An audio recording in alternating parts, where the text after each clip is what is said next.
Pinabulaanan ni House Speaker Martin Romualdez ang ilang akusasyon ng religious leader na si Apollo Kibuloy.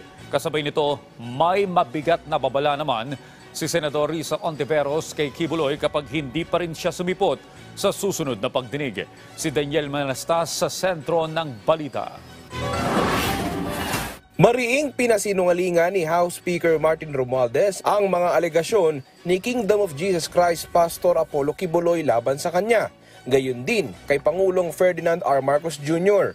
Ayon kay Romualdez, bagamat naiintindihan niya ang bigat ng pinagdaraanan ngayon ni Kibuloy, mahalagaan niyang maipabatid na sa lahat ng pagkakataon kumikilos sila at ang pamahalaan alinsunod sa batas. Giit ng House Speaker, walang basihan at panglilihis lamang sa atensyon ang sinabi umano ni Kibuloy na nakikipagsabwatan sila umano sa gobyerno ng Amerika para lang maipaaresto siya. Bilang lingkod bayan, binigyan diin ni Romualdez na nagseserbisyo sila ng may integridad at transparency, kaya't tiniyak niyang patuloy lang ang gagawin nilang pagtatrabaho at hindi sila magpapaapekto sa mga ganitong anyay baseless accusations.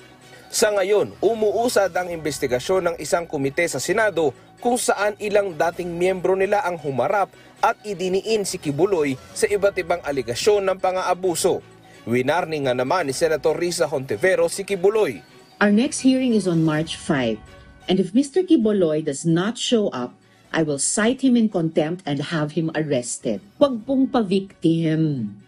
Ang hinihingi lang sa inyo ay humarap sa mga legal na proseso, kasama ang proseso ng Senate investigation.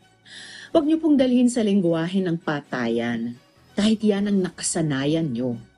Ayon naman sa US Embassy, sa higit isang dekada, si Kibuloy ay umano'y sangkot sa seryosong paglabag sa karapatang pantao at kasalukuyang nasa most wanted list ng Federal Bureau of Investigation.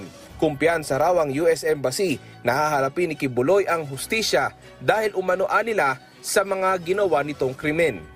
Daniel Manalastas para sa Pambansang TV sa Bagong Pilipinas.